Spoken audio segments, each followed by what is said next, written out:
The study, which was conducted in 2017, focused primarily on two areas, namely remittances from diaspora to Nigeria and that investment into Nigeria made by the diaspora.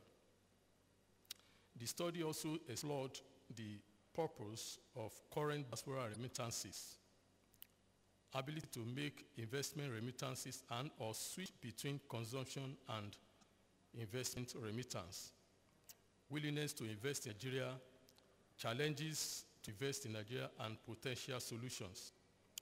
Some of the findings of the study with respect to investing in Nigeria by diaspora include the following. Number one, while only 31% of respondents currently invest in Nigeria, a vast majority of those who do not, that is 86% of those who do not invest in Nigeria, are interested in investing in the future. And just also by this, it was also discovered that 30% of the total remittances to Nigeria go into investment. The remaining 70% go into consumption-related spendings, like maybe sending money home to parents and so on. And the 30% that goes into investment is actually into real estate, buying shares, stock market, and entrepreneurship. It was also discovered that first-generation UK-based and male respondents are more likely to invest in Nigeria than their counterparts. They are also more interested in investing in potentially riskier geographic areas, such as the Northeast and Northwest, surprisingly. Real estate continues to be the most popular category, like I said earlier, for current and future investments. UK-based respondents, however, show a particular interest in investing in securities compared to their US counterparts. Respondents indicate a 13 times increase in their future interest in investing in franchises compared to current behaviors. However, overall interest in micro, small, and medium-sized enterprises, MSMEs, social enterprises, and export-oriented businesses remain higher. Strong future interest in geographies beyond Lagos may support broader development efforts focused on Nigeria's least developed regions. However, the conditions for investment will likely include further macroeconomic recovery, addressing the security situation, and infrastructure development. The study further discovered that the most frequently cited barriers to investment in Nigeria include lack of sufficient available capital, knowledge and awareness of investment opportunities in Nigeria, and difficulty in identifying trustworthy investment opportunities. The report identified two primary levers for encouraging diaspora engagement in Nigeria. One, to promote specific investment opportunities led by the private sector, and two, to improve the enabling environment for investment. This summit is therefore a welcome development as it presents an opportunity to showcase investment opportunities in Nigeria and to also create awareness of government's efforts and achievements in improving the investment environment. I'm very sure that from what we have heard from the ministers that were here in the morning, particularly the Honorable Minister of Power, Works and Housing and the Honorable Minister of Agriculture, I'm sure that we are more enlightened about what government has been doing in order to improve the investment environment. And for those of us who are given the PAGs, I'm sure you also see a booklet on investment opportunities in Nigeria that were profiled by the Nigeria Investment Promotion Commission, which is just the beginning of the exercise. It is also realized that there was need to engage stakeholders, especially in the private sector. And in realization of this need, for the buy-in of the private sector, PDF2 and its government partners, that is Office of the Vice President, Ministry of Foreign Affairs and NIPC, commenced an engagement with private sector stakeholders on the findings of the study with a view to, among others, disseminate the findings and market the recommendations of the study, especially the financial services, investment, and equity firms. And secondly, to encourage the private sector financial services providers to identify, design, and package new investment products for the diaspora. At a recent meeting in Lagos, it was agreed that there was the need to encourage crowdfunding. I want to stress this area, it's very important. Crowdfunding and franchising as tools for encouraging and promoting investment by diaspora. While the private sector is better placed to midwife this process, the government is expected to provide enabling environments for the growth of crowdfunding and franchising in Nigeria. On its part, NIPC will continue to support every good initiative aimed at promoting investment in Nigeria by diaspora. For instance, the Commission has developed, like I said earlier, a template for providing investment opportunities. If you visit our website, www.nipc.gov.ng, it's there. It's an online form that can be completed and will be profiled. I also want to say, like I said earlier, there are some issues that were raised, and I think it's because most people are not aware of what NIPC is. The NIPC is a federal government agency with a mandate to encourage, promote, and coordinate investment in Nigeria. And somebody asked a question about one-stop shop. NIPC has a one-stop shop where all the relevant agencies that have to do with the investment process have a desk there, and you can incorporate your company within 24 hours. There are other agencies with licensing permits and so on. So I'm sure that the organizers can arrange for a meeting for those who are interested to visit NIPC. Also, NIPC administers incentives for various sectors or activities that are qualified.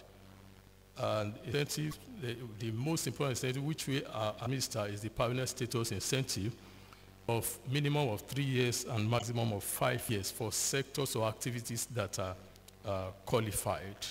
We're also working with the Federal Ministry of Health, like Dr. Lu mentioned earlier, to develop incentives for the health sector, because we are no longer, health used to be seen as a social service, but now health has become known as a business, and it has to be treated as such.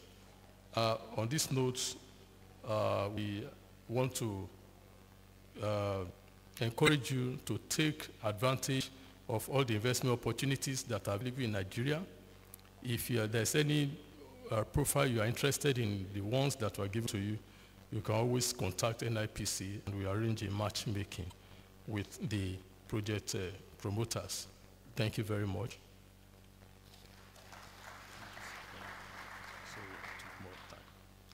Thank you very much, Mr. Adesina.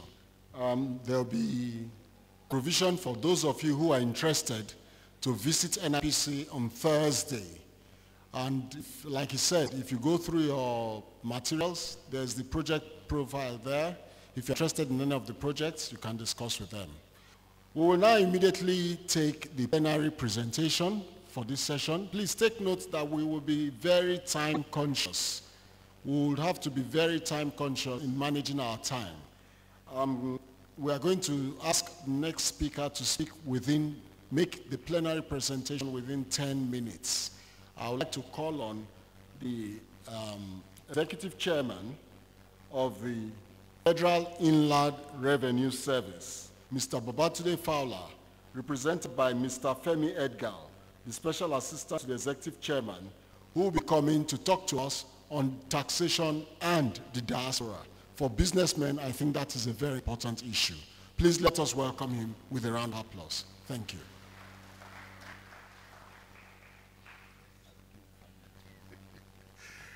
Good afternoon. I please stand on the existing protocols. It's a tough job selling a product that everybody wants to buy. I'm here to talk to you about taxation, and I must, before going on, appreciate the office of the Senior Special Assistant to the President for putting this event together, and hopefully we'll benefit from our discussions. Taxation and the diaspora. I have a presentation. Next slide. I need to say this, especially it's important for you to note, brothers and sisters from the diaspora, you have good intentions, you want to invest in Nigeria. It behoves on you to do due diligence. In any jurisdiction, there's a tax flavor. Some jurisdictions are very tax tough, some are soft. Nigeria is a soft tax destination. We are not harsh. There are a lot of incentives in the tax law, in the tax regime, to encourage investment. But it behoves on you to inquire and note the ones that will apply to your business. It is important that you will get advice, especially you will get a tax consultant to advise you. What I want to do is, in 10 minutes, talk about a number of those incentives. But please, you need to look before you leap. It's important. Because the tax authorities in Nigeria are getting more aggressive by the day, because there's no oil money anymore. Internal revenue is the focus for states, and at the federal government end, raising revenue from non-oil sources, especially taxation, is in focus. And so, if you don't comply, you're likely to get some, after some time of trying to encourage you to comply, you could get some extreme cases of closure of business, freezing of bank accounts. It's happening in Nigeria for failure to comply with tax. And it's needless many times, because the simple things that taxpayers should have done or known to do, that will have just not allowed that kind of situation to happen. So I plead with you to, this presentation is 24 slides. They're going to pass it to you somehow. I can't go through all of it, but in it, you will see a number of things you need to take note of. And I'd like to seriously recommend that you pick a copy of this publication by NIPC and FRS. It speaks about the tax incentives and other incentives. Pick it and you will see incentives in every area of tax.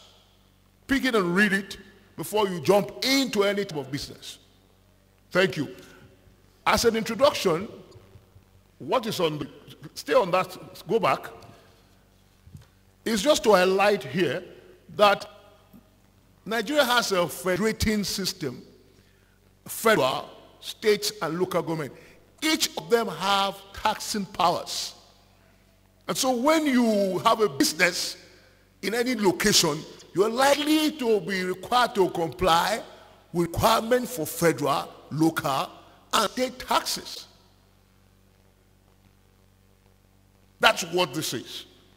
At the Federal Inland Revenue Service end, where I am from, we focus on taxes that are federally collected. Our functions, it's one, to collect, to assess, to collect, and to account for it to the federal government. And the taxes we collect are shared by all the federal units, federal, states, and local governments. Next slide. This talks about the various types of taxes you will have to contend with in investing in Nigeria. If you're in the oil and gas business, you will be facing the petroleum profit tax. If you are an entity that's doing just normal business, you're facing company income tax. We have VAT in Nigeria, and it's 5%. one of the lowest in the world. You will have to pay education tax if you're an entity. This tax is meant to mobilize funding to support development of tertiary institutions in Nigeria. Next slide. You also have to pay what we call the NICTA tax. It's meant to provide funding to build capacity for the use of ICT in Nigeria. Then you have to contend with personal income tax. I mean, that everybody knows that you pay tax as an individual. We also have capital gains tax. We also have some duties for documents and for transactions. Next slide. Now, this slide, the message here is simple, that there's an obligation to pay tax. And in Nigeria, it is constitutional. The obligation for tax is constitutional in Nigeria. Section 24F says that you have to render your an account of your income to the tax authorities and pay tax. So it's constitutional. Whether you're a company, you're a person, you have to pay tax. Companies or individuals, it's constitutional. That is the challenge you have to face when you have to operate in Nigeria. Now, next slide. I'm being urged on by the organizers. This slide picks out a number of incentives. Like I said, this publication is important. If you are looking at the personal income tax end, for example, I'll just take a snippet of a few of them. For example, your income profile as an individual could be your salary or monies you've earned from dividend, interest, royalties, and all that. So you have an income profile. For example, if you have cash and you're from Diaspora and you open a domiciliary account in any bank in Nigeria, the interest you earn from that dom account is tax-free. So bring the money, put there. And the interest you will get is higher than the one you get wherever you are. And the interest is tax-free under the Personal Income Tax Act. Next slide.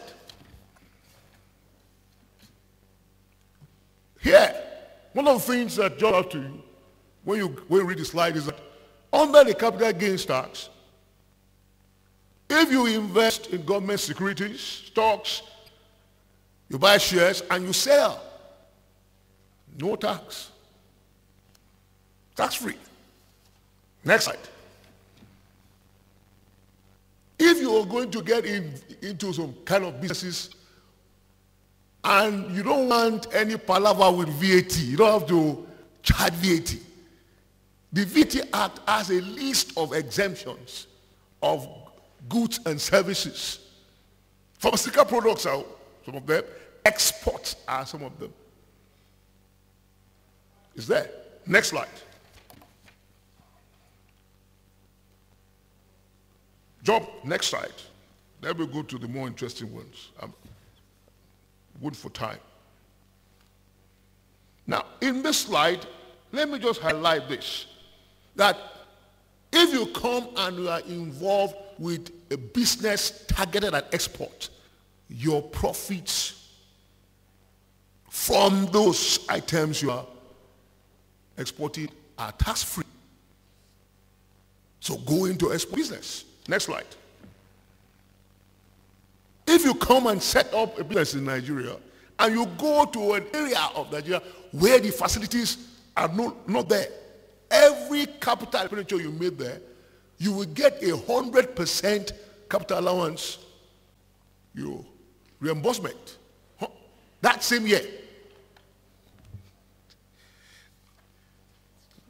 Incentives, next slide, in the oil and gas sector. Several incentives, oil and gas sector. Next slide talks about incentives in the ag sector. Next slide. Look at that for tourism. One of the incentives of tourism, if you get into areas of tourism and you make foreign currency receipts. 25% of your receipts are tax exempt. This is the tax law. Next slide. Nigeria has double taxation agreement treaties with 13 countries. They listed there: United Kingdom, France, Netherlands, South Africa, Czech Republic, Philippines, Italy. If you are doing any business between Nigeria and those countries, you're resident in one of the countries, resident in Nigeria doing a business with any of these countries, you have concurrent tax treatment. You have lower tax rates charged on the income you make because you're operating between those two countries. Next slide. To ensure that we facilitate the compliance of your constitutional obligation, the FRS has provided e-solutions, electronic channels for you to do every tax transaction you can think of. You can register for tax online. You can file returns online.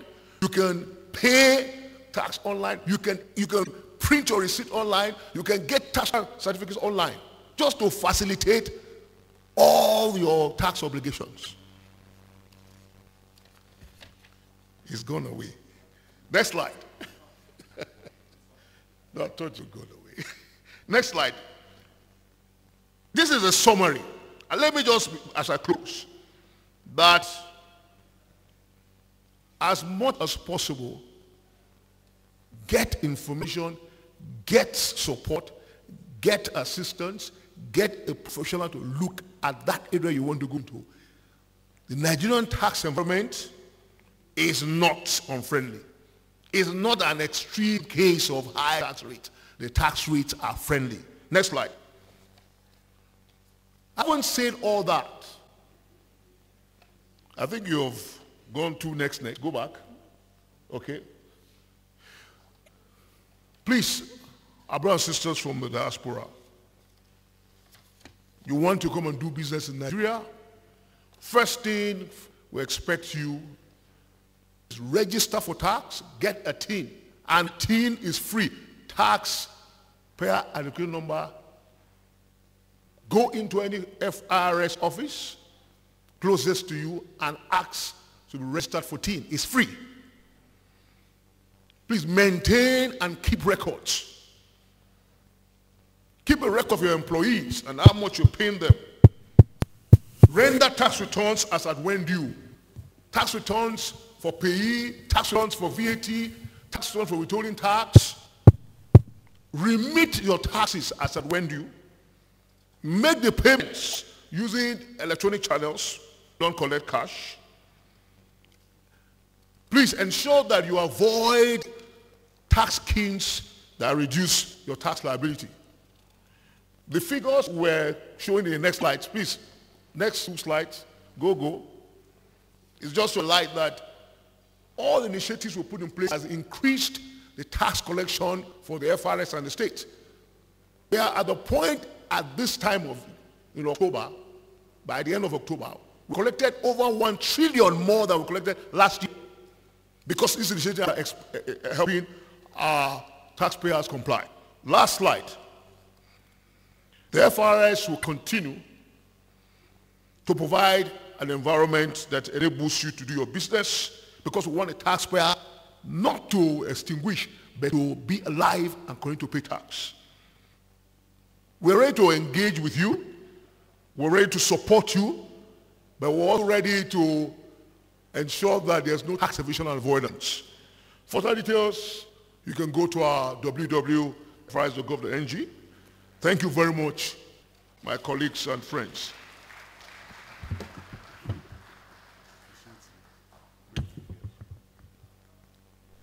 Thank you very much, Mr. Edgar. Tax is one thing that people have issues with, so I think the only way to make it interesting was to put him under pressure to finish immediately. But they have distributed their materials, and I think you'll get a lot of information there. Those of you in entertainment, I find it interesting that 25% of my foreign earnings I can take away without being taxed. I think that is an incentive for you to go into that sector. Mr. Chike Wonfi, I'm sure you are listening intently. Now, we are going to go into some of the sessions. What we intend to do is do some measure of grouping because we want to be quick. And please, every speaker is limited to 5 minutes, no more, please. To chair the session, we would like to invite to come up Mr. Oyinkachi Wambu, the Executive Director of Afford in UK. Please, a round of applause for Mr. Wambu. Quickly to join him, please, we would like to invite the Managing Director of the Bank of Agriculture, Mr. Kabir Mohamed Adamu, who is being represented by the Executive Director, Finance and Risk Management, Prince Nii Akenzwa. Please, a round of applause for him. Also, to speak will be Mr. Solomon Bamide Jr., who is the founder and president, SBJ Foundation and Consultancy Company Limited, who has come here all the way from Vietnam with his lovely wife. Please, a round of applause for him. And on infrastructure and real estate, we'll be inviting the Acting Group Managing Director, Abuja Investment Company Limited, Alhaji Abubakar Sani Pai. I believe he's represented. Is he here? Is his representative here? Please come forward. If he's not here, I would call on the Senior Director, African Development Bank, Mr. Ebrima Fa, who is here represented. Please, a round of applause for him. Now I'm going to hand over the microphone to them. They will speak briefly to the topic that they have assigned to them, bearing in mind that the focus of their presentation is to channel our minds towards issues of investment in businesses from the aspect of a sponsor, an investor, or a proposer. Thank you very much.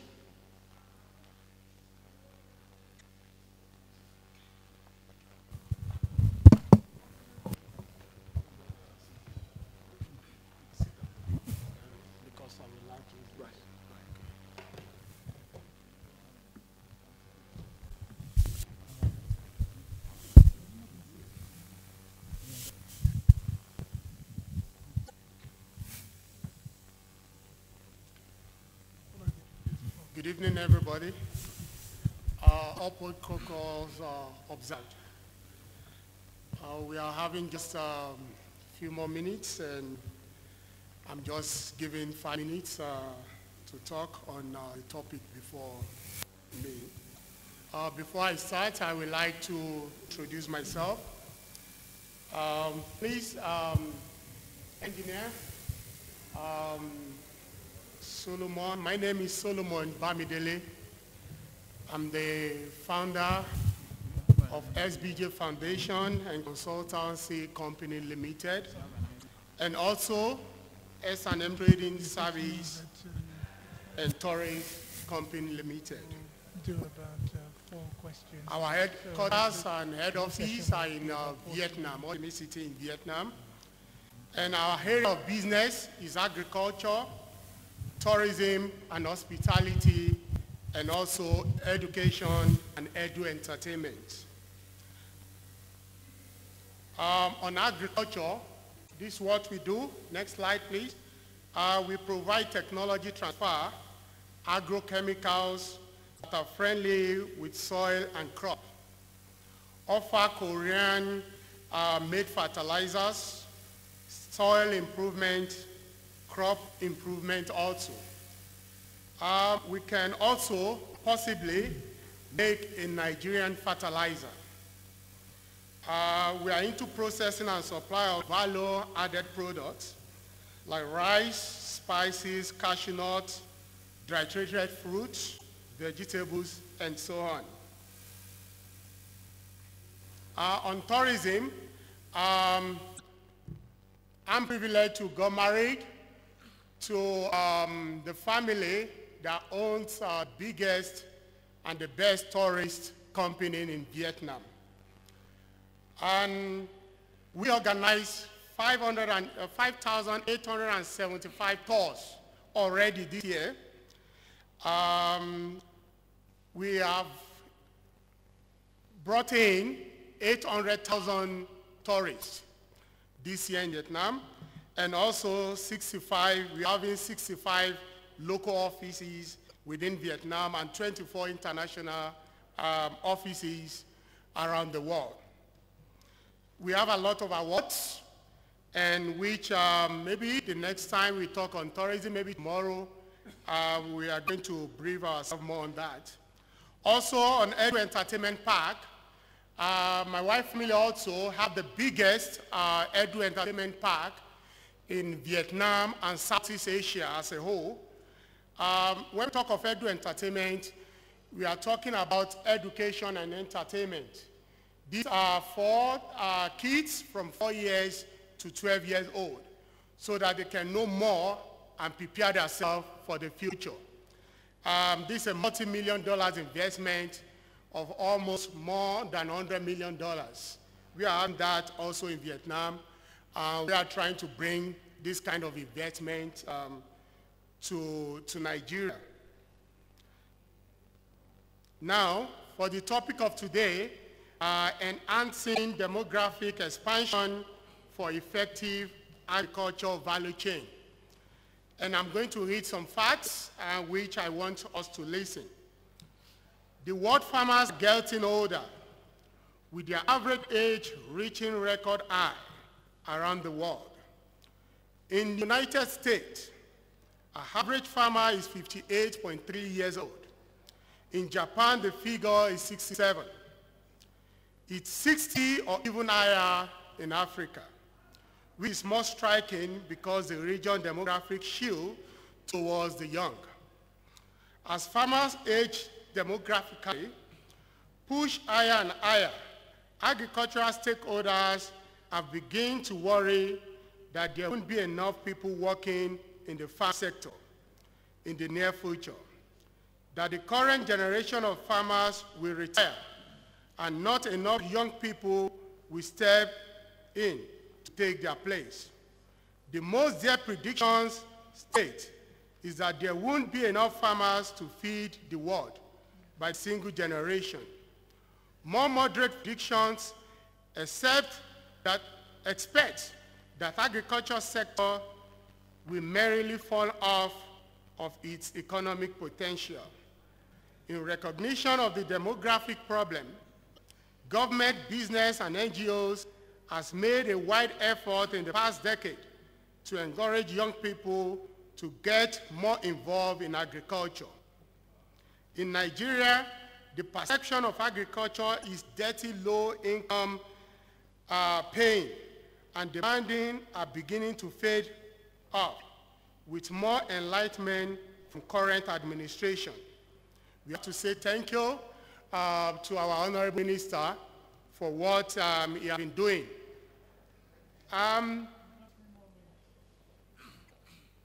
Because of time, let me just go straight to the next. I want to use cashew nuts as area of agriculture so that we can explain more about this and all of us can get to know more about what we really need in Nigeria. When you look at the graph on the screen, you will see I divide it into 4 stages. The number 1 stage is where Nigerians farmers are really are, and we are very good at. We are growing cashew. The second stage is when we harvest our cashew and we process our cashew. Nigeria is highly involved in number 1 and number 2. But number 3, the processing and turning it into value that will create more opportunity and also to create more jobs for us. That's where we are missing. Now, this number 3 is where income. Nigeria is supposed to generate a lot of revenue. When our farmers grow their crops and they sell, they're very happy. They said, oh, we make a lot of money. But we are not making anything. Number 3 is where Vietnam is. Vietnam is making 30% of the total income of cashew in the whole world. And they are not satisfied. I'm having a processing factory in Vietnam, and we are not satisfied yet. And Nigeria, we are buying a lot of raw materials from Nigeria. We are buying a lot of raw material from Africa. And Africans are very happy. It's okay. And to get to a point, I want to give you the statistics. In the world in general, the Europeans, the Western world, they are making a lot of profit. In fact, they are the ones sharing this 70% of the total income in this industry. Whereas the raw materials are from Africa. And finally, because of time, I will go straight to conclusion. Demographic expansion would lead to a bigger opportunity for Nigeria on improving value chain of all agricultural products. With our population of over 200 million, Nigeria's domestic market holds a very prominent future. Consumers are expecting more high-quality products with better appearance. This will push the production standard into an improvement, and by doing so, more investors will come forward. To enable this healthy growth, the government needs to provide a healthy investment environment, involve agriculture-minded Nigerians in diaspora, and strong national security, which I believe we have started today. Thank you, and God bless you all.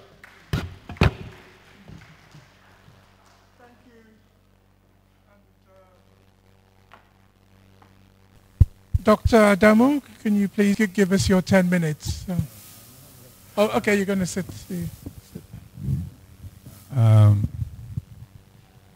Well, good afternoon, ladies and gentlemen, and our brothers and sisters from the diaspora. I stand on the existing protocol. I am representing my MD, Dr. Adamu. My name is Prince Niyi Akenzo, Executive Director of Finance, Risk Management, Bank of Agriculture. I'll just very quickly, within the short time, like to get you acquainted with the opportunities in the value chain in agriculture. You know, when people speak about agriculture, very often the focus on what they think about is primary production. That's going into the farms, into the bush, you know, to farm your crop or your land. But there's a whole lot of activities in agriculture, and that's the value chain itself. Between planting the seed in the ground and serving your food on the table is a long process. And that process in itself is the value chain that we're talking about. You know, so when you're thinking agriculture, there are many areas, there are many aspects you can play in the value chain. Primary production in itself has its own value chain, because if you're going into primary production, there has to be input supplies. There are people who decide to supply improved seedlings. There are some who decide to supply fertilizers, pesticides, and even before all of that is the land preparation itself. There are people going into tractor hiring. You know, so we put farmers in cooperatives, and we put them also in clusters to drive down their costs, to make agriculture easier for them, and also make it more profitable. You know, so in a nutshell, what I'm trying to say to those of us in the diaspora who are looking towards agriculture is that you can look at the input supply side. You can be an aggregator. You don't need to farm. You just identify clusters of farmers in the particular area of interest. you aggregate what they farm, and then you have an off-taker. And one of the biggest problems that we have, that my colleague here spoke about a bit now, is the value addition problem. And that's a very big gap in the value chain. And that's in the processing aspect of the value chain. The processing is very critical. There is storage. People are getting, becoming aware of storage facilities now. You know, there are crops that within 72 hours, like cassava, starts to lose quality within, in that period. And if it's either you immediately process it or you have a very good storage facility. So the storage is a good value chain, that aspect of the value chain you can plug into. Packaging is one. The processing is another one. Logistics is another one. There are people who are bringing specialized trucks into the country now to play in the logistic aspect of the value chain. So they pick up your crops, harvested crops, and it's preserved until it's delivered to where your off-taker is for processing. So the value chain is very, very huge. It's massive. And one of the things that I believe most of us need is the information. You can go to our website, www.boanig.com. In the first quarter of the new year, there's going to be a lot of media bliss on the activities in this value chain and how you can access finance from Bank of Agriculture. Like the Honorable Minister said earlier on, we are looking to drive the interest rate to as low as 5%.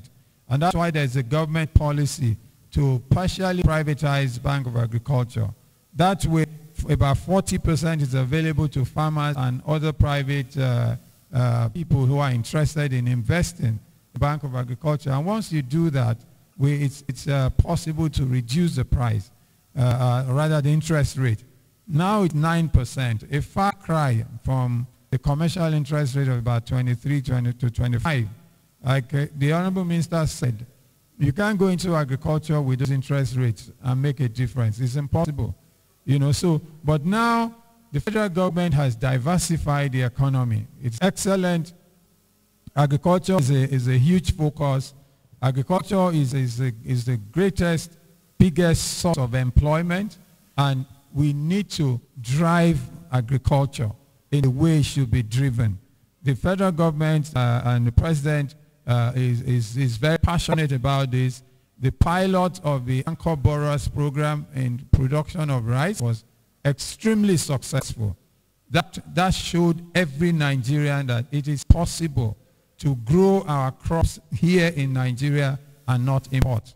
Like the minister said, 90% now, 90% of our rice production is grown locally. I believe that the way we are going, by second quarter next year, we have no business importing rice. And a lot of billions will be saved in foreign exchange. So the whole idea now is to ensure food security by increasing food production, diversify our foreign exchange earnings, and import substitution. So a lot of this is ongoing. The federal government is behind it. The Minister of Honorable Minister is supporting the initiative, and the Bank of Agriculture is ready to give you finances. Thank you very much. Thank you. So please hold your questions, and for us to have our last presentation from Mr. Simpeza, who's speaking on behalf of Ibrahima Fall from the African Development Bank. Good evening, colleagues, and all protocols observed. The starting point, I think, of this interaction is to recognize the point that the ministers of Agric and Power, Housing and Waste explained to us earlier today, and that is Nigeria's infrastructure deficit, whether or not can be supported by empirical evidence or not, the fact is that we have a shortage of infrastructure in many areas of the economy. I think that's the starting point. And this situation is not unique to Nigeria, but certainly because we are within Nigeria, we need to confine ourselves to this country. Nigeria has been, the government has estimated that it will require about $3 trillion over 30 years, for instance, to unplug the infrastructure deficit in this country. The bulk of that amount is in energy. I'm glad to hear what the minister said this morning, that there is a complete rollout of different energy projects, both in renewable and non-renewable sources. But what we know is that Nigeria accounts for only about 3% of project finance in the whole world, basically. And much of that is generated from external sources, simply because I would say it from the presentation by the representative of FIRS, the revenue generated domestically is on about 5 to 6% of this economy's, the size of this economy, which basically means that the rest of the financing has to come from external sources, whether from investors or borrowing by the federal government from other creditors. Now, this is where the diaspora really has a role to play. And there are many ways in which the diaspora can play in helping to finance different aspects of infrastructure in Nigeria. Let me just give you an example that just last year, Nigeria managed to raise $100 million, which we oversubscribed by about 130% from diaspora. So you can imagine the potential that is in this country. And just 2-3 weeks ago, they also raised another $2.5 billion, not from the diaspora per se, but from foreign investors through Eurobond issuances. This again attests to the appetite and the potential this country has to attract investment in order to finance different aspects of projects. But there are impediments certainly, and these impediments have to be overcome.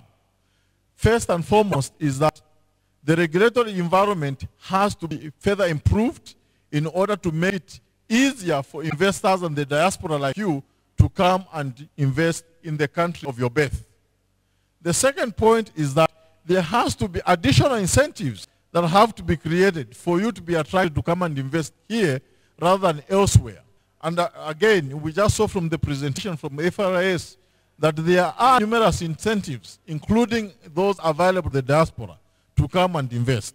So what is it that the diaspora can then do is to explore the market and look out for the niche areas or sectors where they believe they will get a good return for their investments. We at the bank are helping the federal government of Nigeria to improve the overall business environment in different areas. Right now, we are just about to roll out an institutional support program to the economic recovery, economic growth and recovery plan, the implementation unit, in order for them to be able to implement different aspects of the ERGP in a more accelerated manner. But we are also helping out in different departments, basically changing the regulatory environment, improving the policy environment in order to make it easier for Nigeria to attract investors. The third point I would like to raise is that we are also supporting Nigeria in making sure that they develop different areas within the agriculture sector and the energy sector. I have here in mind what we call the staple crops processing zones, which are being opened up in different states. And I can assure you, I think the representative from the Bank of Agriculture, probably this would interest them, these are the areas to open up basically an integrated project to make sure that we improve the production, processing throughout the value chain of agricultural products. The issue of rice has been coming up, and also we have the issue of yam and rice and cassava. So all these are the areas that we are hoping that once the SPCCs are fully developed, then we can attract additional investment from there. The other one is the independent power producers. Last point. Yes, this is the last point. The independent power producers. You heard from the minister the development of mini-grid and off-grid. And this is the area where the bank is focusing its mind. And we believe that with such interventions, we'll be able to help the Nigerian government create an environment for attracting private investment, including from the diaspora. Thank you. Thank you very much. Can we have a round of applause? Thank you. Okay, so we're going to take your questions and contributions.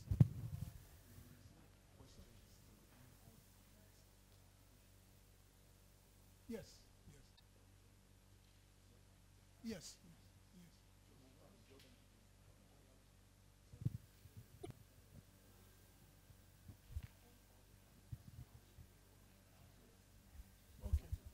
Okay. Okay, thank you.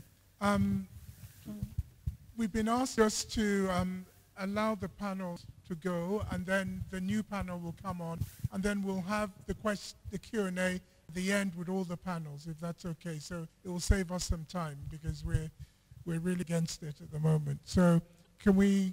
You're going to call the next panel. Yes, please. Let us appreciate the panelists that have spoken. Just take note of your own questions, because we want to make sure all our speakers, people who have flown from far wide, are able to make their presentations. Take note of your questions. When all the panelists have spoken, we'll start to take questions. The next panelists I want to invite are on education, training, and skilled workforce development, Mr. Andy Ezengwa, Chief Executive Officer of Kiara Academy. Please, could you come up? Also, now we'll also look at the healthcare sector, which a lot of you have been interested in. May I invite Dr. Oluyemi Badero. Is he still around, Dr. Oluyemi Badero? All right. Dr. Charles Kujo, please, can you come up? Dr. Charles Kujo. Also, Dr. Oluremi Adewale, who is here all the way from Canada. You're welcome, madam. Please, a round of applause for her. So we will listen to these panelists, and as I said, take note of your questions, your interventions, and each of them is to speak for 5 minutes. Thank you. Over to you, Mr. Chairman. Okay, thank you. We'll get going straight away, so you kick off, Mr. Zing. Thank you very much. Good evening, ladies and gentlemen. I'll stand on existing protocols. My name is Andy Ezengwa, and I'm the CEO of Kiara College, Innocent Kiara Academy, Kiara De Luc Academy, as well as IBS State Education Employment Program. I was based in the UK. We had a college for TVET. TVET is Technical Vocational Education and Training. Then I came back to Nigeria, and I've been consulting for some state and federal government. I'm so impressed that we were invited. Actually, there were 3 of us in education from ITF, from MBTE, and myself.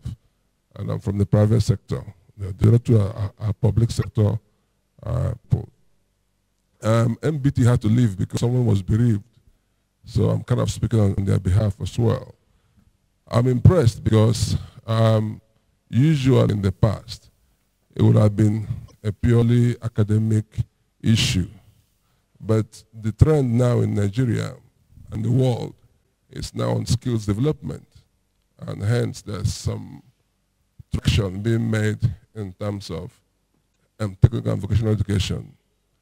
Unfortunately, there's still a whole lot to do because people still prefer the purely BA, BSc, PhD, and so on and so forth to actually having diplomas for various things. And we all know, especially some of us here from Diaspora, that the blue-collar section of the workforce is quite important. There's been so many things said about having Togolese people come in, painting, for tiling, and so on and so forth. But I want to speak briefly on this, but I also talk about the investment aspect.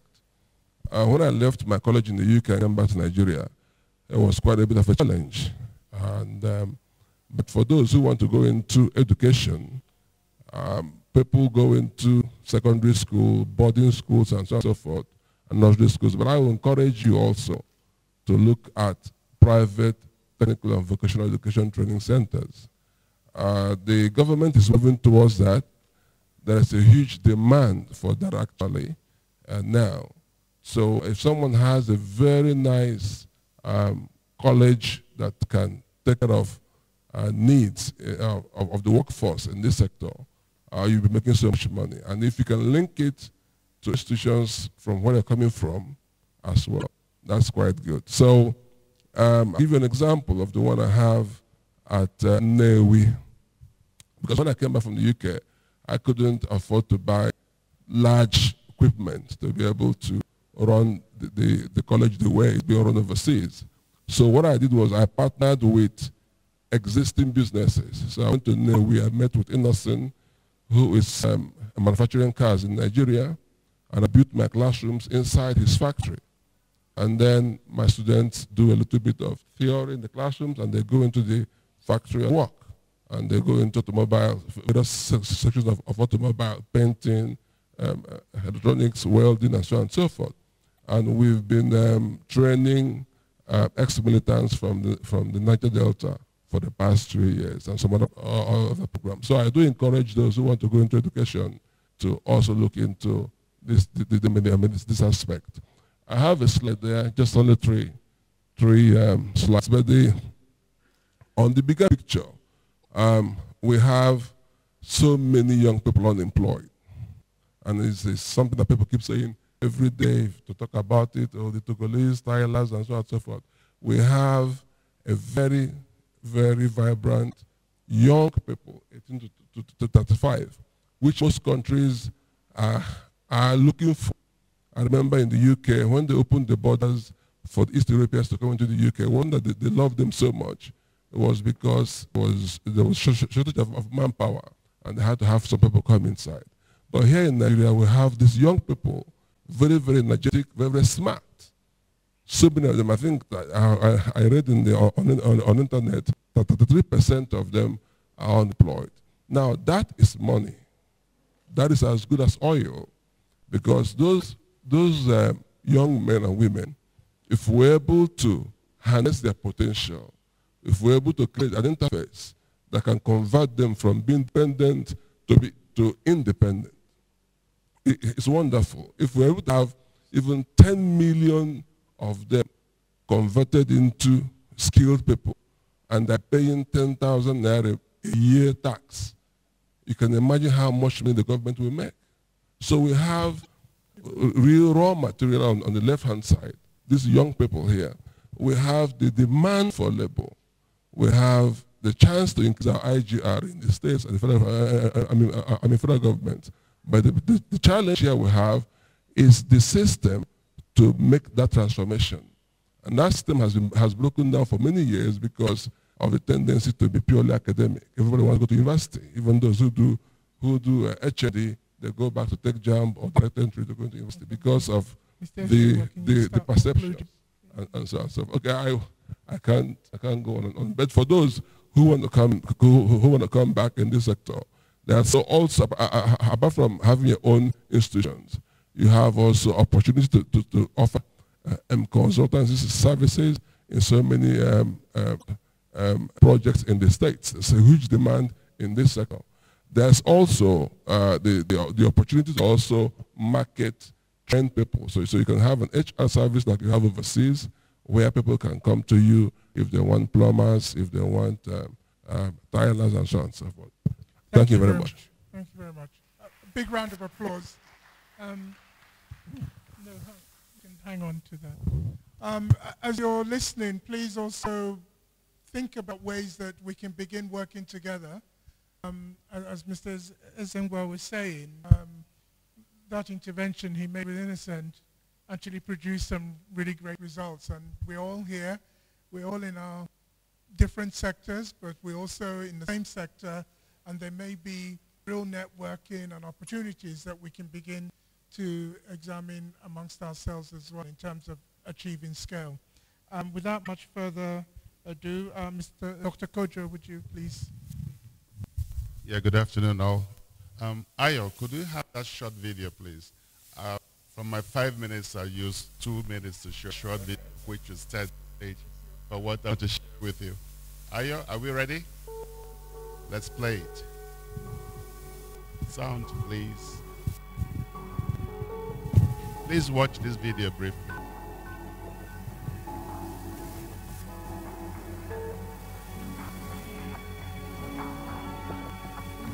They didn't even remove the stitches. In 1 week, they're supposed to remove it. The stitches was in my body for 2 months. So it's by God's grace I survived that.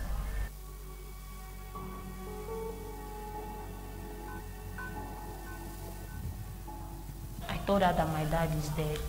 That if they can help me, that accompany me to my place after my dad's burial, I'll come back. She said that if I'm important to my people, that they should pay my hospital bill and take me home. So they didn't allow me to go to my daddy's burial.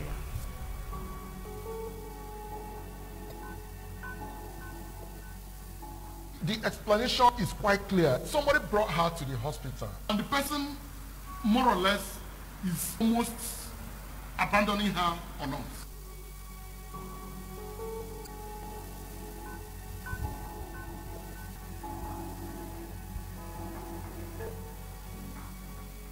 We know it's a widespread problem. Doctors have seen it as a normal thing to do. It is very widespread, it is pervasive, it has become cultural, and something has to be done about it because it is illegal, it is not right.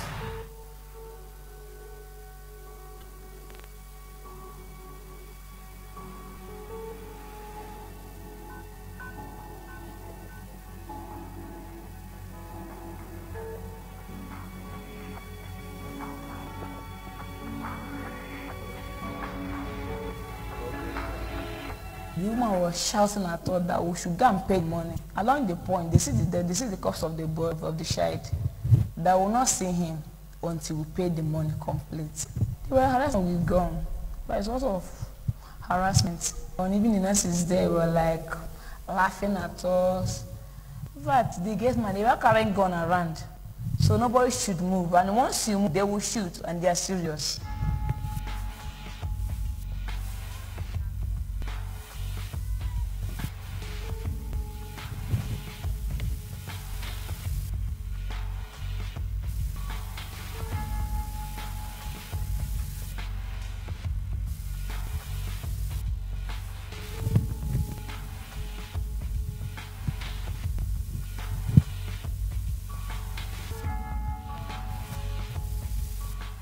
Sometimes it's not all about money.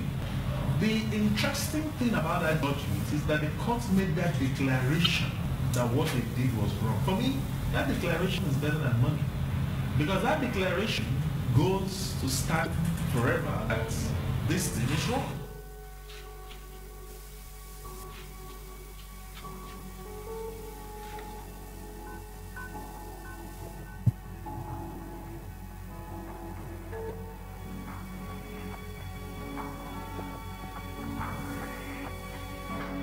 Okay. Now, I don't know how you feel watching this video, but I think it's very depressing. I think Nigerians do not have to endure this in the health sector. As you saw, 95% of Nigerians are uninsured, which implies that when they need health care, they have to pay out of pocket. And it's, as we all know, it's almost impossible for any family or anybody to suddenly have to pay for health care out of pocket when it is an emergency. So what we're trying to do, and which we've been working on, is a way that Nigerians do not have to pay a penny at the point of service. And the idea comes out of the fact that we have a cell phone, we have ATM cards, which will be specifically structured for healthcare, which will have the facility of an ATM usable at a POS machine, and also be impregnated with the medical records of every individual. The idea is to ensure every Nigerian, including in remote places, with 10 naira per day, paid via a cell phone, deducted straight to the health bank. Now that's the interesting part of this plan, that the health bank will henceforth be the custodian of all the monies raised from the population. And we estimated that for primary health care, 10 naira per day per person will generate almost 450 billion naira per annum, which is sufficient or more than needed to take up primary health care only. And as the minister said this morning, the primary conditions that kill most Nigerians, malaria, waterborne diseases, which are both controllable and preventable. So the next attack from the primary healthcare level is to look at eliminating, eradicating, or limiting those diseases, and thereby bringing down the cost of healthcare in those areas. Now, secondary healthcare, meaning admissions, surgeries, etc., deliveries, could be charged through the cell phone as well by insuring yourself at 100 naira per day only. And now, if that is added to the primary healthcare level, we'll be generating almost 700 billion per annum, which will be residing in the health bank. Now, the beauty of the health bank now is for infrastructure development, which is the main bane of Nigerian healthcare system. The health facilities are inadequate and insufficient. So if we have the health bank receiving these monies and paying the provider directly, because now patients will appear at the health care center and provide their health access card, which we choose to call it the Universal Health Access Card. They provide it at the point of service, and their records come up, the doctors see them, the lab see them, they collect their drugs, and on exiting, they just give the card and pay. So the providers are paid directly by the patients. Now people will ask, so what becomes of the NHIS? We say that sector will be subsumed by the health bank. The health bank will have monies enough to finance infrastructure in pharmaceutical development, in building hospitals at 5% interest rate, which is what most people have said today. It's doable because these are not banks. I can see your hand, I'm rounding up. 2 minutes. May I have 2 minutes at the end? We've overruled you. Thank you very much. A big round of applause. As diasporas, we send so much money home, and one of the most important things we do is for healthcare. But we almost spend as much sending money home for death care, because a simple insurance scheme could have prevented the deaths that we're sending money so people can be buried. We've got our final speaker, Dr. Adewale. So, and I think you're going to go down to speak from there. 10 minutes, please.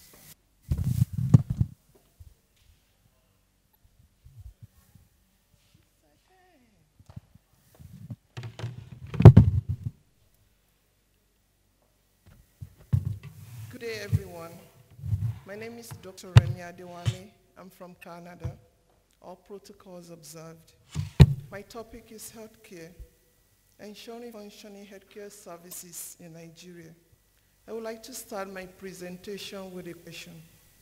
The question is the current Nigerian healthcare system and services working at its optimum level? I presume the answer will be resounding no. According to the World Health Reports, Nigeria overall health system performance on health, responsiveness, distribution, and finance was ranked 187 among the 191 World Health Organization's member states. I strongly believe that acknowledging the fact that our healthcare system needs some restructuring is a step towards the right direction. Therefore, thanks to the President Buhari and Honorable Abike Dabiri for ensuring that healthcare is included in 2018 Diaspora Summit event. Nigeria has a population of, I've had 200 today, but according to World Health Organization 2016, Nigeria has a population of nearly 185 million.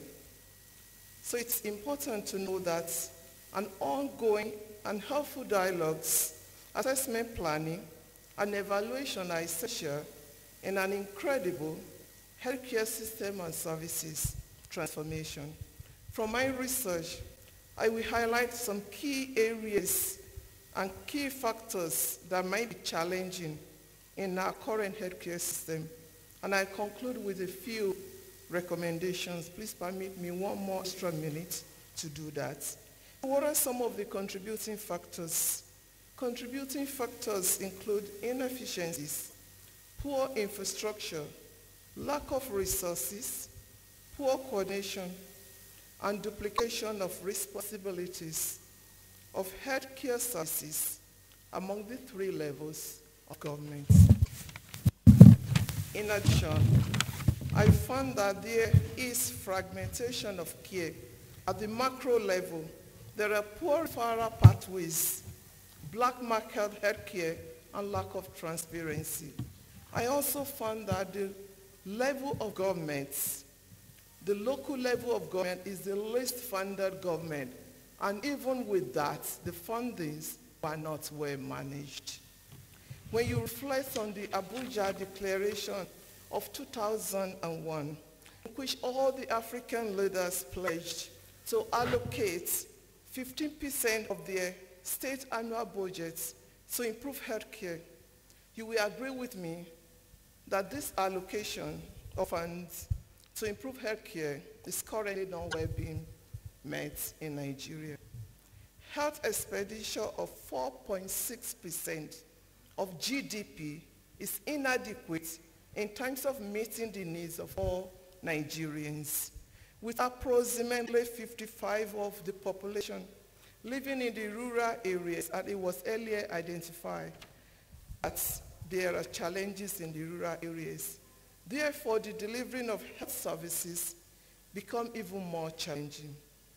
Therefore, there must be a paradigm change and shift to resolve the inadequacies in our vision of the healthcare services that we need in our country. Here are some recommendations. Among the countries that have good health services, please permit me to use Canada as an example in this presentation. Yes, I do understand that there are clear differences between Nigeria and Canada. Nigeria do have 185 million in population compared to Canada that do have 35 million. However, there are some modalities in healthcare services that could prove helpful in Nigeria. When you look at Canada healthcare indicators, the life expectancy is 82 years, and the infant mortality rate is 5 per 1,000 live births, according to Statistics Canada. Although the Canadian healthcare system is not perfect, it is significant to note that Canada spends 11.5% of the GDP on their healthcare expenditure.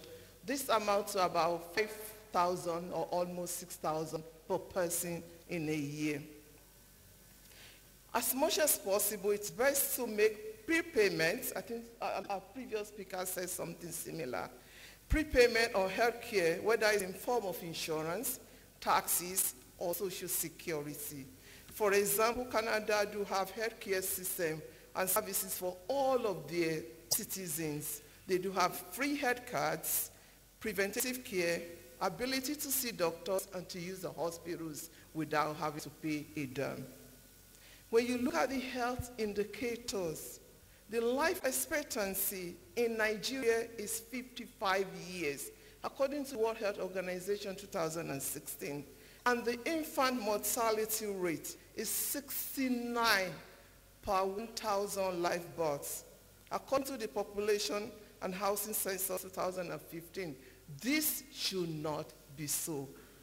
A possible contributing factors could be the fact that over half of the population live below the poverty line. They live below $1 a day. Many Nigerians are unable to afford the high cost of the private care services, as well as the impact of the failure in health services is mostly severe on the poor. Based on these factors, I present to you the following recommendations. 1, we need adequately equipped community health centers to improve primary health care and health promotion programs for the individuals, the families, and the communities. Secondly, need to decentralize health care with the local governments having more control of health care and resources, as they are the best and in the best position to know the issues that the people in the rural areas in their local government are having.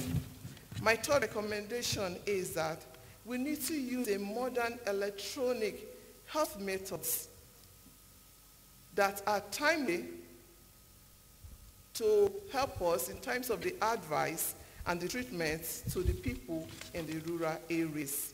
There is need for also stressing the public health units for health promotion and disease prevention programs. We need functional, designated psychiatric facilities for mental health services. We also need functional public health laboratories to provide clinical laboratory services. Number 7, there's need to improve the efficiencies of our infrastructure. We need functional research centers to conduct specific research and education activities. The availability of medical devices and medicines should also be explored with an improved distribution center and system. Number 10, we need reliable and timely health data from all levels, including the private sectors, in order to be able to improve on a high level decision-making and policy changes. In conclusion, more resources should be allocated for curing as well as preventative care. This will help to keep Nigerians healthy while reducing the cost of healthcare delivery. Proper implementation of these recommendations should improve health indicators, strengthen the economy, and positively influence Nigerian future. We can do it in collaboration together. Thank you so much. Thank you. And thanks for sticking to just 10 minutes. We will have another panel that will come up. So please can you thank this panel for a lot of very interesting ideas and hold your questions. We would like to thank the panelists, Mr. N.D. Ezenwa, Dr. Luremi, and Dr. Luremi Adewale and Dr. Charles Kujo for honoring us with your presence. And your presentations. Thank you very much. We want to call on the next set of panelists to please come up. For energy and manufacturing, I don't know if Mr. Kazim Bello has stepped back in. Mr. Kazim Bello, have you stepped back in? If not, we'll move on. We are in the interesting area of entertainment. Oh, Mr. Kazim Bello is here, yes, okay. Please, a round of applause for Mr. Kazim Bello. Mr. Kazim Bello is the Chief Executive Officer, Africa Capital and Equity Funds Limited from the US. You're welcome, sir. I would also want to call on, in the field of entertainment, hospitality and tourism, Mr. Chike Wamfia, who is the Director of Silicon Valley African Film Festival in the USA. Please, a round of applause for him. Also to join him is Mr. Chike Wenke, who is the co-founder and executive director of marketing, Hollywood Entertainment Production Incorporated from the USA as well. And also, we'll invite to join them Alhaji Maomo Kabir, the Acting Director General, National Institute for Hospitality and Tourism, NAHOTO, to please come up. They are going to speak in on the prospects and challenges for their areas of engagement, either as an investor, a sponsor, or a government representative. Mr. Chairman, over to you. Okay, thank you. Okay, this is a very full panel, and without much further we will proceed if Mr. Kazim Bello can make his first presentation.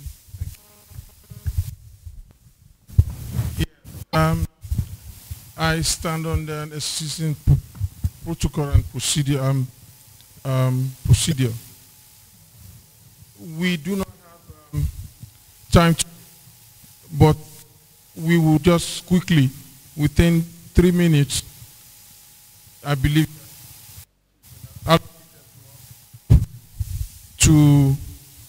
skip my presentation.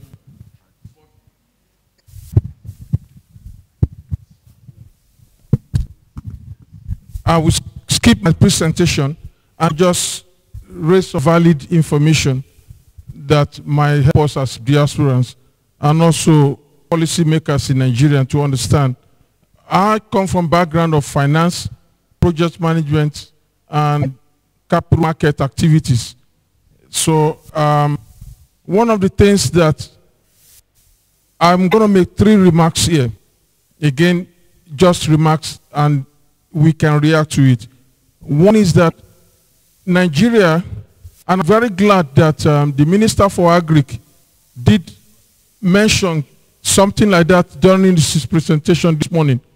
The structural adjustment program that was sworn through the throat of Nigeria in the Aries or Nairis actually did a lot of damages to our economy. When structural adjustment program started, the exchange rate was $3 to a naira. And today, we are having that at 365. Nigeria do not have business to have exchange rate as high as it is because we are an exporting countries. There is a whole lot of bunch of research and activities from the New York, the global New York financial market. Why is Nigeria having challenges with foreign exchange? With all our export potentials, not only from oil and gas. In fact, as the last exercise that was conducted by those global group, Nigeria should be exchanging naira for a dollar at approximately about $140 to a dollar, not what we have now. There are facts and figures about that. You might want to talk to me about that off camera. What does that entail? But what I'm going to say is that the government of Nigeria have skipped a valid point about what we call internalization process of export proceed. Internalization process of export proceed is what all countries that do export do carry out. I'll give you a very short example of that. When Nigeria exports products, especially crude oil, we pay, the buyer pays in dollars. That dollar do not come to Nigeria. It goes to a bank account in Germany, in Hong Kong, elsewhere in Europe. No country export goods and send the dollar or the proceed to another country. It only happens in Nigeria. I have asked people, they said there's a law promulgated in 1971, and that law has not been changed to internalize Nigerian revenue product. How can we get foreign exchange and money that will circulate in our system to bring capital into the system? Number 2, we talk about remittances. Diaspora remittances is actually $32 billion annually, not 21. It is actually 32 billion by fact. What you got in the figures and in the papers about 22 is the actual number that was transmitted by credit union through the system. It does not count how much dollar I put in my luggage to come to Nigeria when I was traveling here. So in actual fact, we are missing 32 billion in essence. And the only way to capture that is also to use the capital market. And one of the ways to do that is to promote what we call a biasian bond. For goodness sake, we are buying bonds to finance the budget. Why can't our diaspora put money in that bonds, make money, generate income, and create capital in Nigeria? Again, there's no time for us to discuss, but this is what we are missing out. And finally, I don't know if the man from the Federal Inland Revenue is still here. We also have a group in New York talk to Nigerians at various times. Nigeria is missing out in taxation. I'm glad he said it, that taxation is a key factor to generating revenue for government. But what we are doing is just collection. There are so many bunch of things we have to do in order to enhance revenue collection, more than collection. Thank you very much. Thank you. Thank you very much. And for staying under time. And if we come to, I'm supposed to stick to the agenda. So Mr. Mwafia is yes, I'm supposed to stick to the agenda.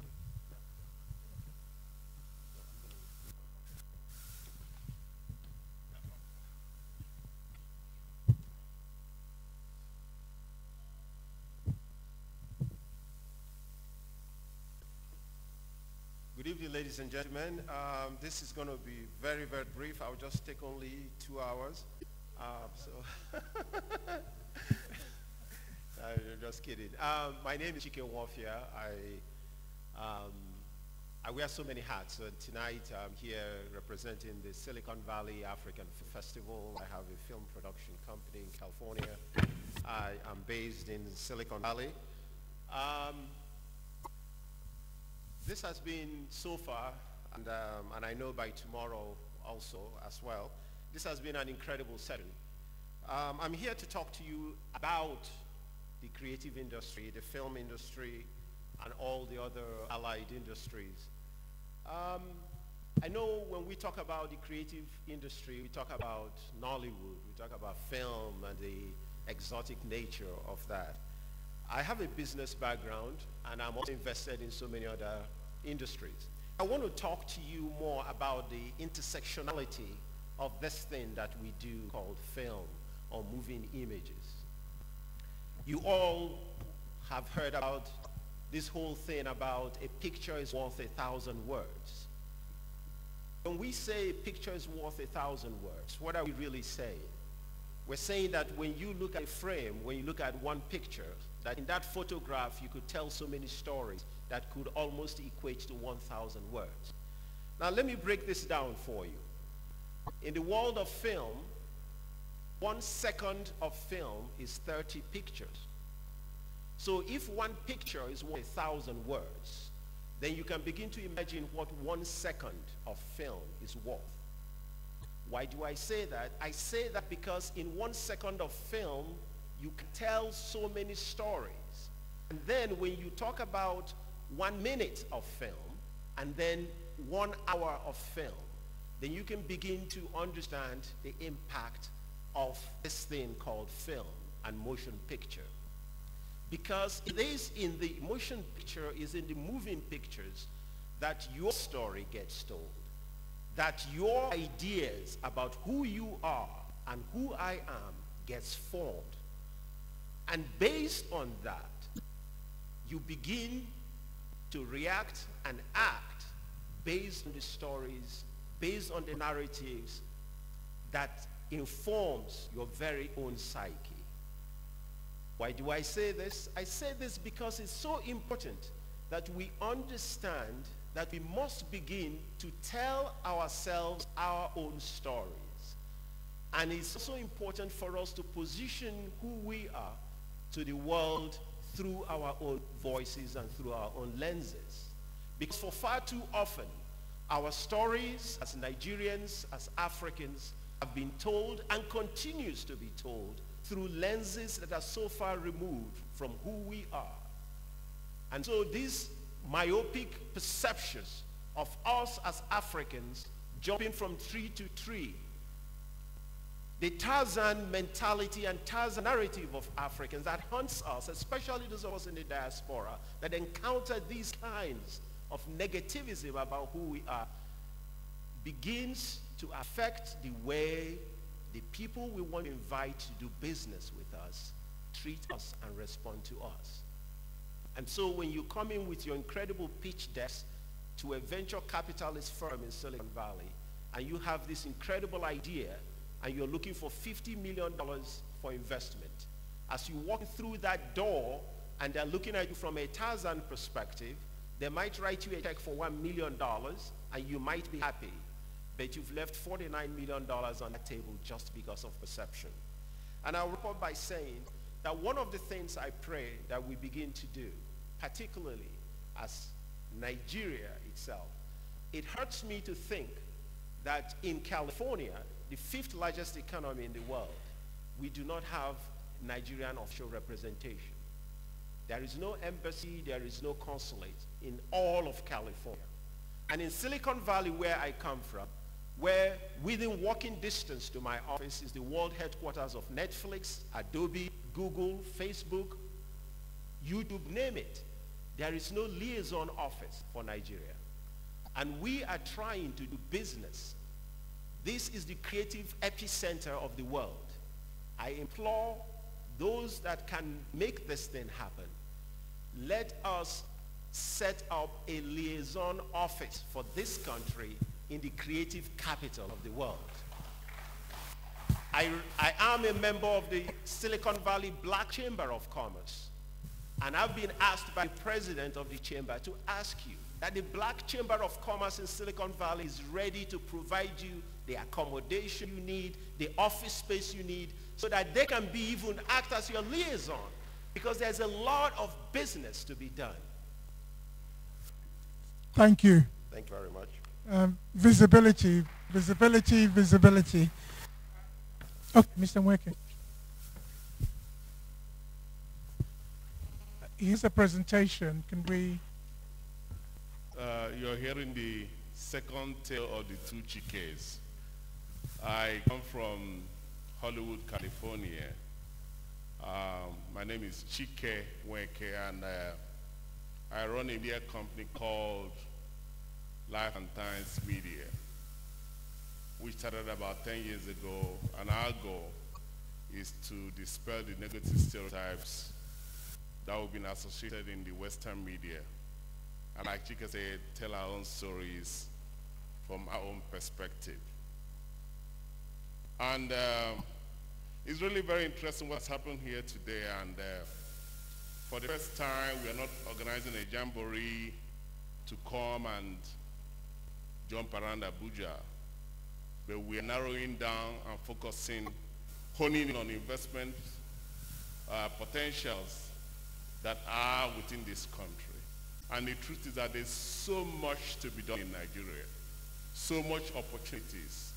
And that's why I told the Honorable SSA President, Honorable Gabriel, that I really commend her vision. And I want to believe that this will, just like the mustard seed, be the beginning of something great and greater to come. Because I'm a storyteller, and we also have a media arm to our company called Hollywood Entertainment, we have put together a 3-minute presentation to sell our vision, our idea, what we think this should be going. I appreciate it all.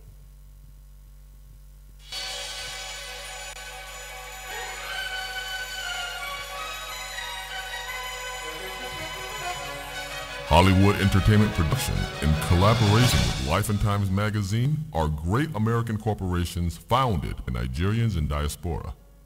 The goals of these two corporations are to increase potentials for economic development in Nigeria while creating a synergy between Hollywood and Nollywood. Diaspora Nigerians represent a huge, untapped reservoir that the country needs on its march to greatness. Currently, on mostly family support and consumer expenditure, Nigerians in Diaspora remit an estimated $22 billion annually into the country. This could significantly increase if we adopt the models of countries like India, China, and Mexico, who individually receive remittances of over $50 billion annually from their diaspora citizens, a significant portion of that being in economic investments. Engaging in